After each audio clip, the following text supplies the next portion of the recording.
Time for episode 8 of What If, a Denver Gazette video series where we take a look at the biggest what ifs in Colorado sports history.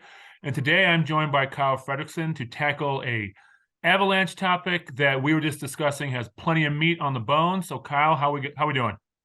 I'm doing pretty well. I think this is a good episode for the What If series, which is kind of a fun, like, alternate history sort of examination that we do every week. And when it was my turn, this was one that I always thought was sort of a real linchpin for the Avs and becoming a Stanley Cup contender again and being on this run that we've seen.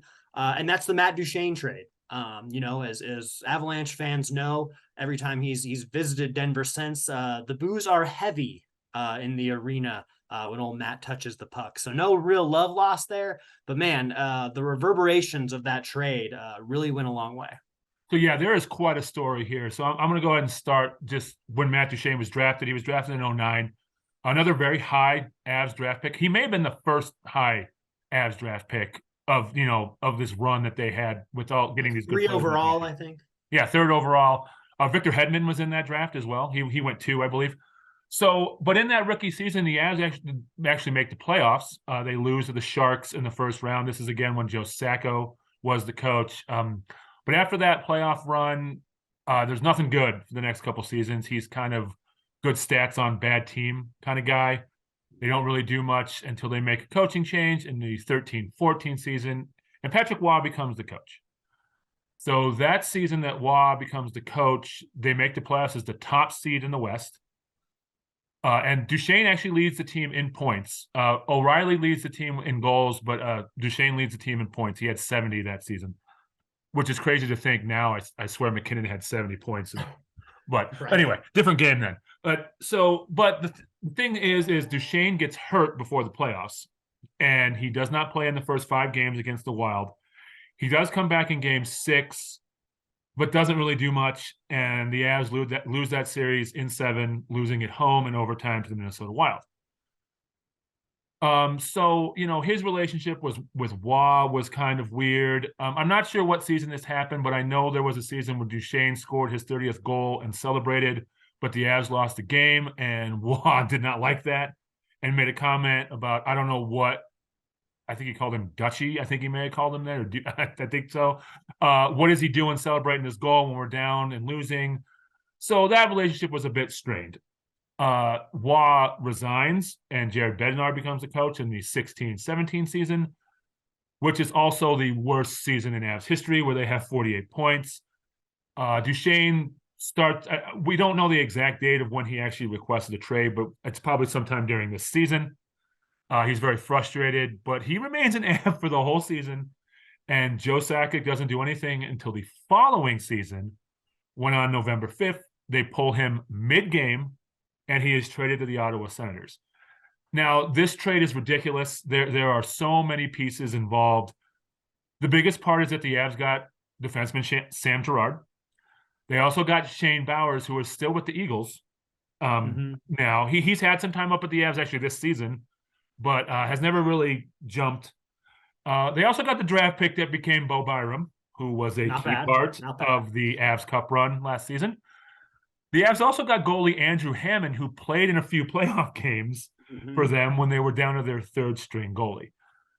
Of course, since the Matt Duchene trade, the trajectory for the Avs have been straight up. It became Nathan McKinnon's team. It became Gabe Landeskog's team. Of course, they win the Cup last year. This is one of the greatest trades probably in NHL history. I definitely think it's the best trade of Sakic's career as general manager and president of the Avalanche. So I have to ask you, Kyle, what if the Avs don't trade Matt Duchene and they try to work it out with him? It's a very good question. I think my first thought is they probably don't win the Cup. And I still think that they could have built around Duchene and the rest of his core. I mean, you got to remember that even when Duchene was requesting this trade and was a very solid player for the Avs drafted Gabe Landeskog and immediately made him the captain. He was the youngest captain in league history. So they knew what they had in Landeskog. They were trying to build around him specifically. I'm sure Duchene was wearing the A at that point, but there was still sort of this momentum of what this team was going to be. And I still think Duchene could have fit in that picture. I mean, throughout his career, he hasn't had the same sort of McKinnon numbers, the same Landeskog numbers. It hasn't, Duchene hasn't been an all-star, but he's been a very productive player. Even this last year, with the Predators, I think he had his best year in terms of goal scoring, and that might have been his 13th year in the league. So Duchene is still a very solid player, and the Avs wouldn't have been worse off having him on the roster.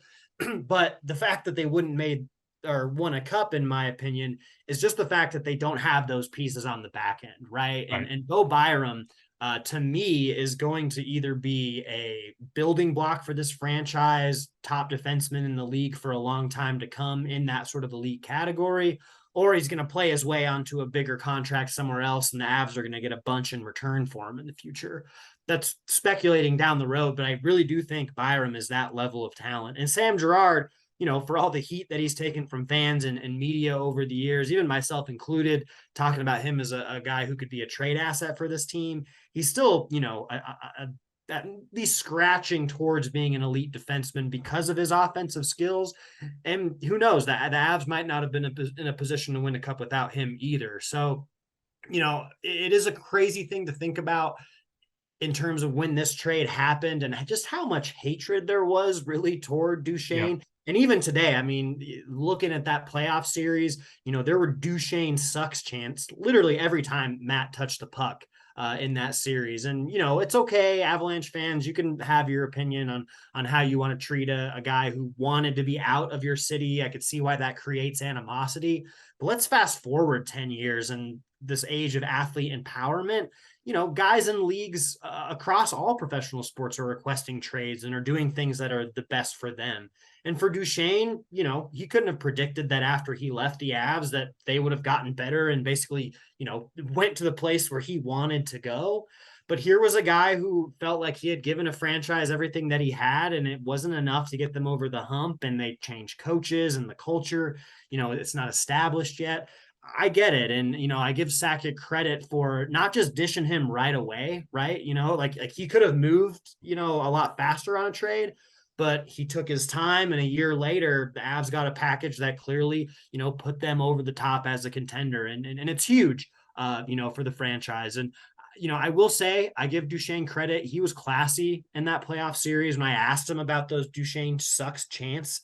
He understands it's part of the business. He grew up an Avalanche fan. Obviously, it's kind of part of that whole storyline with him being here. But he took it all in stride. And this is a business. And, as much as Avs fans, want to hate on the guy, I imagine that he plays even better here with those boos, because Duchene has scored quite a few times in the Avs building since he's been on other teams. Well, yeah, he scored in the playoff. I mean, that playoff series wasn't close, but he did score in that playoff series.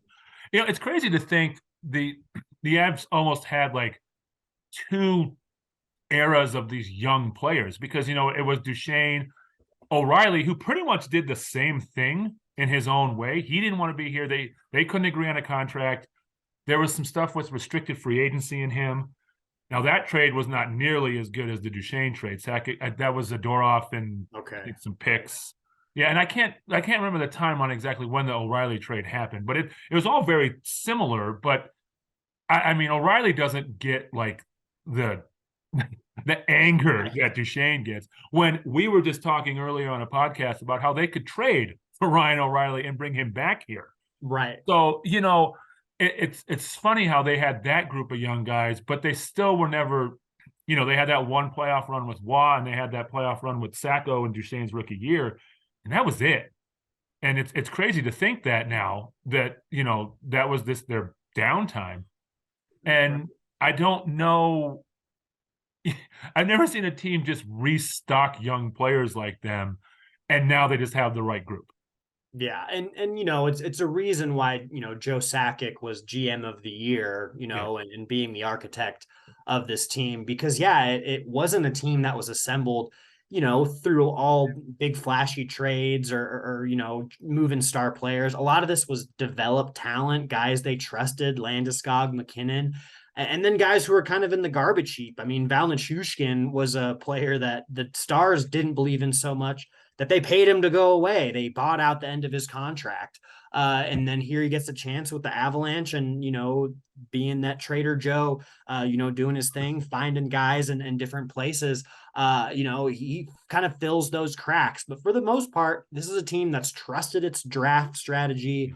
They've gone out of their way to get the exact type of player that they need to fit in this system. With defensemen, Bo Byram essentially is a poor man's Cale Makar, right? And that's, no insult to Byram. It's just hard to compare anyone to Makar, but he's that same mold of defenseman. And the fact that they got him in this trade with Duchene and to have that foresight to think, all right, we have the forward group to contend. Now let's start building that blue line.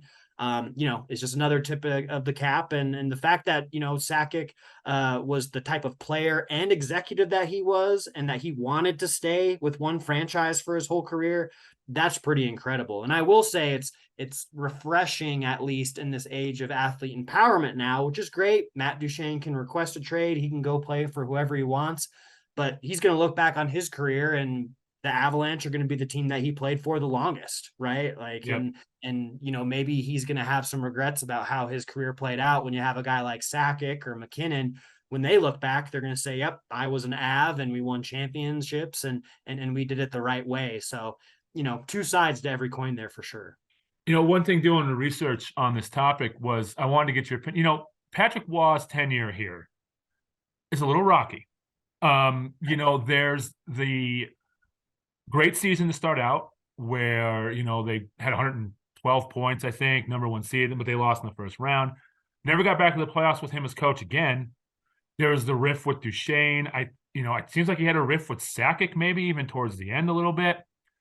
And possibly him resigning is one of the best things that ever happened to this franchise.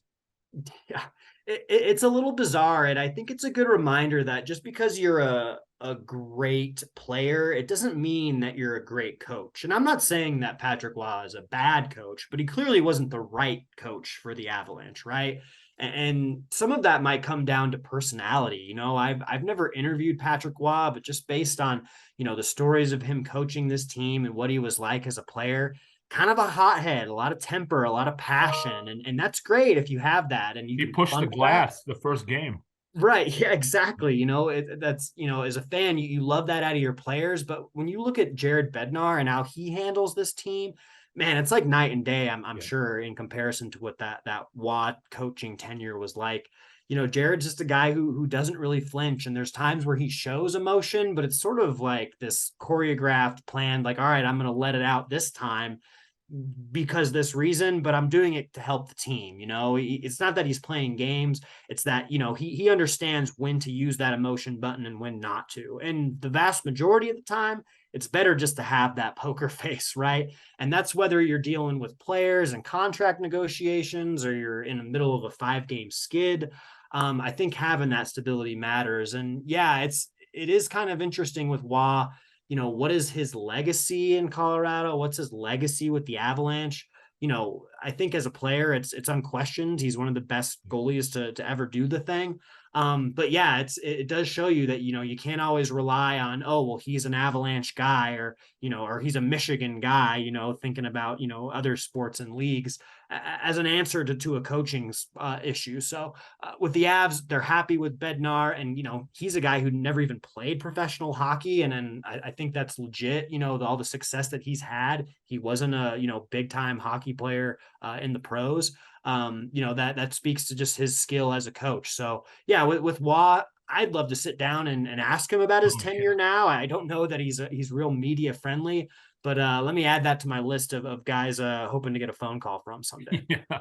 So one last thing, I'm thinking about where this trade ranks in Avs history, because it's such a long-term effect from this trade. They were the great when they traded for Bork, or they traded for Rob Blake, or even when they, honestly, the other trade may be trading for Patrick Waugh. Yeah, that just came to mind, right? So, I mean, I really, but the long-term effect of this trade, Sam Girard's here. I mean, he's got a long-term contract. I'm not sure how long it goes. They love Byram, and just, I think it has to be top two with the Waugh trade. And then all the quick ones, like the Bork, the Blake, even trading for Lehkonen last year or Josh Manson last year. those were quick fixes. But those other two trades just seem like such long haul trades that were pulled off.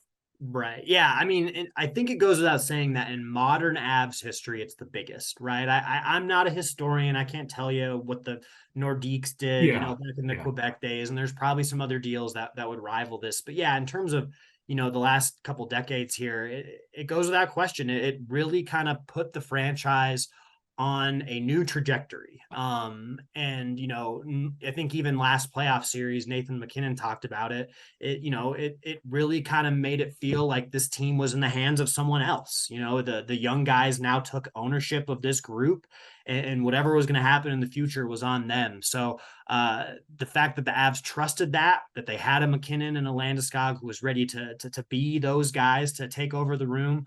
I would say that it's the biggest in history. So not hyperbole at all. And, happy for Duchene as well. I think he would still like to win a cup in his career. Maybe he'll do it someday.